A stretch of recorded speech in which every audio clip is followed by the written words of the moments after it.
Saudaraku yang terpilih anggota DPR, sedekahmu adalah perda. Jangan datang cuma tanda tangan tidur.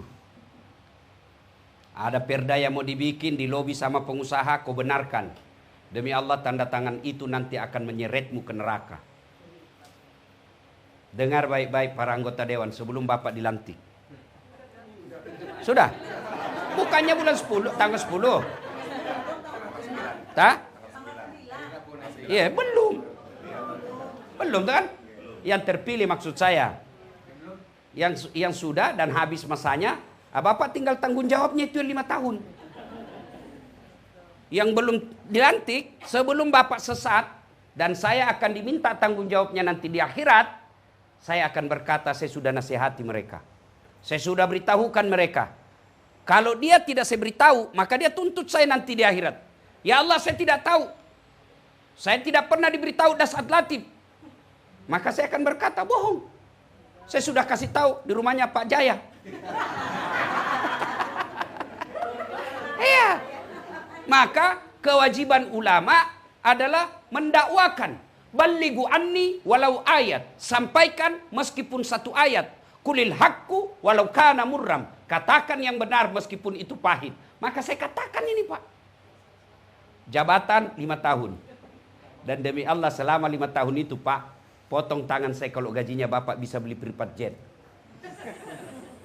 Kecuali Bapak korupsi. Korupsi pun kayaknya tidak mampu Pak. Iya toh? Maka salah Bapak kalau mau jadi anggota DPR, mau jadi kaya. Salah. Pasti mencuri. Pasti mencuri. Tapi kalau Bapak mau kaya, jadi pengusaha tambang. Kaya itu. Tapi kalau jadi anggota DPR, Bapak harus niatkan, mewakafkan pikiran, hati, dan waktu untuk mengabdi. Namanya wakil rakyat. Sidin sabarataan. Ulun mau tanya. Kalau ada wali kota dengan wakil wali kota tinggi mana? Hah? Mana tinggi wakil? Swedia itu Pak, wakil rakyatnya lebih rendah gajinya daripada PNS kalau di Indonesia. Apa kata mereka rakyat? Ngapain kami gaji mereka tinggi-tinggi? Untuk apa kami gaji tinggi-tinggi? Nggak, kerjanya juga nggak jelas. Kami yang bayar pajak. Lalu kamu ndak urus kami, untuk apa kau digaji tinggi-tinggi? Maka kalau Bapak mau kaya, salah kalau jadi anggota DPR. Tapi kalau cari amal dan sedekah, itu tempatnya paling cocok. Bagaimana cara bersedekahnya? Bukan sedekah dengan bagi-bagi jilbab. Berapa gajinya Bapak? Jadi kalau mengandalkan proposal, kalian juga rakyat jangan selalu bawa proposal ke anggota DPR. Berapa gajinya kasihan? Datang ini Pak Dewan yang terhormat, ini ada kasihan, gajinya berapa? Maka anggota DPR sedekahnya adalah pengabdian. Pengabdiannya bicara.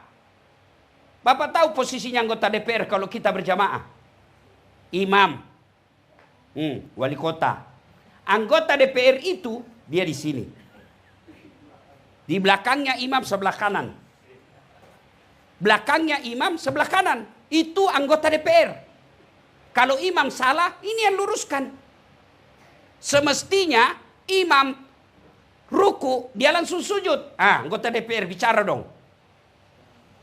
Apa dia bicara? Bukan dengan memaki. Bukan dia tendang. Ya imam salah kok. Enggak juga dia dorong kepalanya. Bodoh ini. Tidak. Apa dia ucapkan yang di belakang? Subhanallah. Maha suci Allah. Berarti anggota dewan, kalau wali kotamu salah, wali kotamu membuat peraturan yang menyusahkan masyarakat, ngomong dong. Kamu wakil rakyat. Maka bicara. Kalau Bapak tidak bicara, Bapak dituntut. Kenapa? Karena diam. Tapi kalau sudah bicara, tidak dilaksanakan, lepas tanggung jawab sebagai anggota dewan. Kita bukan eksekutor, kita hanya legislatif. Legislatif itu berbicara. Haknya berbicara. Cuma bagaimana kau jadi anggota DPR kalau kau tidak tahu bicara? Ada anggota DPR tidak tahu bicara? Banyak.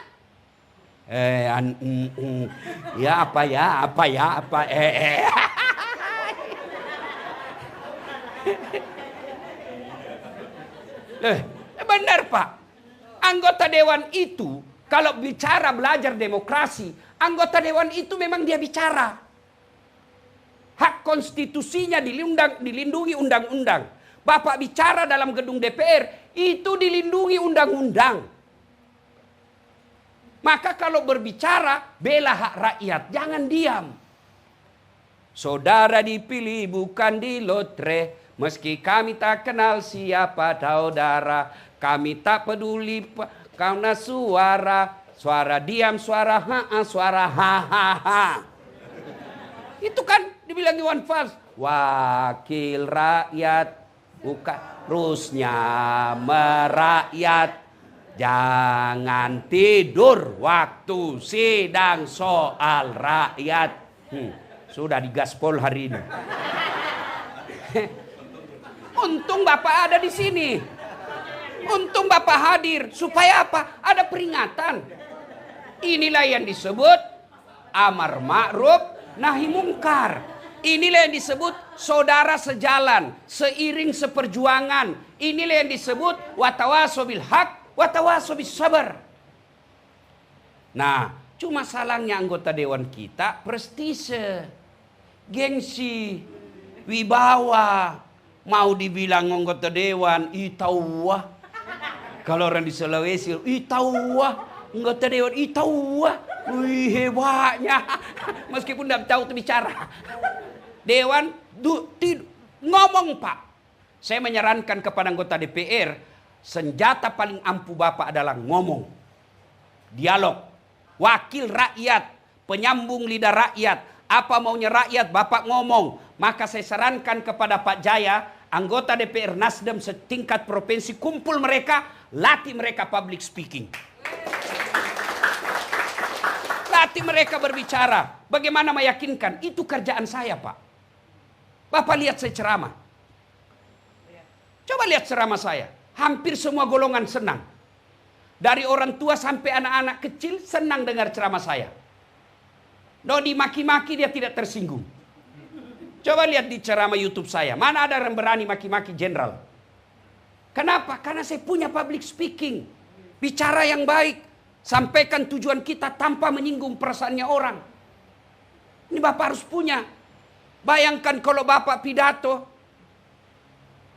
kampanye, meyakinkan orang. Insya Allah. Kalau niatnya membela rakyat, Bapak di penjara sekalipun jihad. Itulah penjara seperti yang dialami oleh Nabi Yusuf. Maka Bapak-bapak dewan yang mulia, jadikan jabatan sebagai anggota dewan sedekah buat rakyat.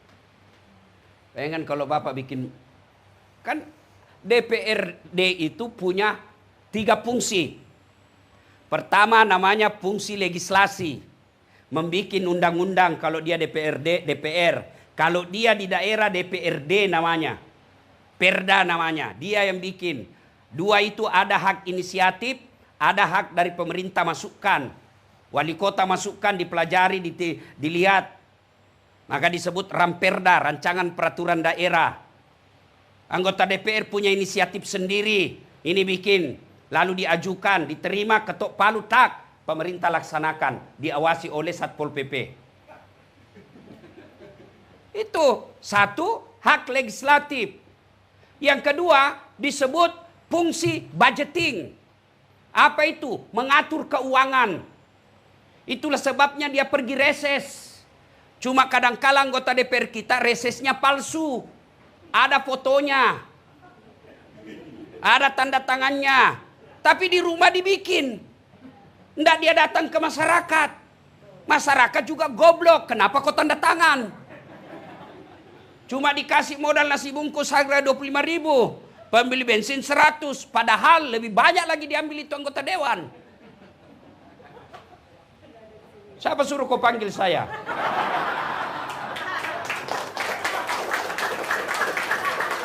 Jangan marah Pak ya, jangan marah Pak. Supaya Bapak punya bekal. Itulah sehingga pergi reses. Dia pergi reses itu menerima aspirasi. Pak Desa, apa yang kau butuhkan di sini? Kan namanya reses itu Bapak datang ke dapil. Datangnya pun diongkosi.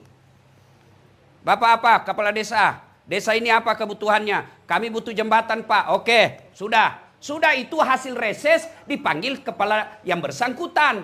PU kalau misalnya jembatan. Rumah sakit kalau misalnya kesehatan di dinas kesehatan. Panggil mereka. Nih, sudah, anggalkan. Bikin anggaran. Sekian anggarannya. Berapa jembatan? Jembatannya berapa ongkosnya? 10 miliar. Kadangkala sudah bocor di situ. Pernah dengar ceritanya? Kontraktor di akhirat. Kan ini SMS-an antara penghuni surga dengan penghuni neraka. Dia bilang penghuni surga, bagaimana kabarmu di situ? Wah, enggak ada enaknya di sini. Di blender terus kita. Enggak ada kesempatan ngopi, hancur kita di sini. Kata penghuni neraka, pian di situ berapa gimana? Wah, bujur, bajak, bagus bener di sini kita. Enak, 1 laki-laki 7 bidadari. Baru dibayangkan sudah ada. Kata penghuni neraka, bolehkah kami jalan-jalan ke situ? Boleh aja. Terus bagaimana caranya? Kata penghuni neraka. Kan penghuni neraka Pak kreatif, cerdas. Gampang. Kita bikin jembatan. Kamu bikin jembatan dari surga. Kami juga dari neraka bikin jembatan. Kita ketemu di tengah. Bagaimana? Setuju? Setuju. Lelang proyek. Waktu pekerjaan 3 hari. Keluar pemenang tender. Hari pertama, jembatan dari neraka sudah selesai 50%. Hari kedua, selesai 70%. Hari ketiga, tuntas efektif efisien, selesai. Di tengah. Sampai di tengah, penghuni neraka lihat-lihat. Kenapa ini jembatan dari surga kada mulai-mulai? Teriaklah ini penghuni dari neraka. Kenapa kau belum mulai proyekmu? Kami sudah sampai di tengah sesuai perjanjian. Apa kata dari dalam surga? Bagaimana mau dimulai? Kontraktor, pengawas, pemborong ada semua di situ.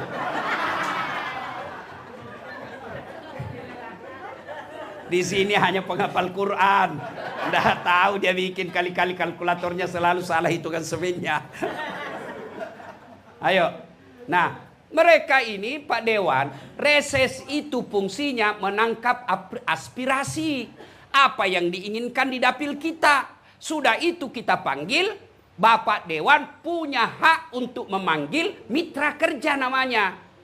Saya tidak tahu hafal betul. Komisi apa kalau pembangunan. Komisi apa kalau kesehatan. Komisi apa kalau ekonomi. Komisi apa kalau pemerintahan. Itu sudah dibagi-bagi.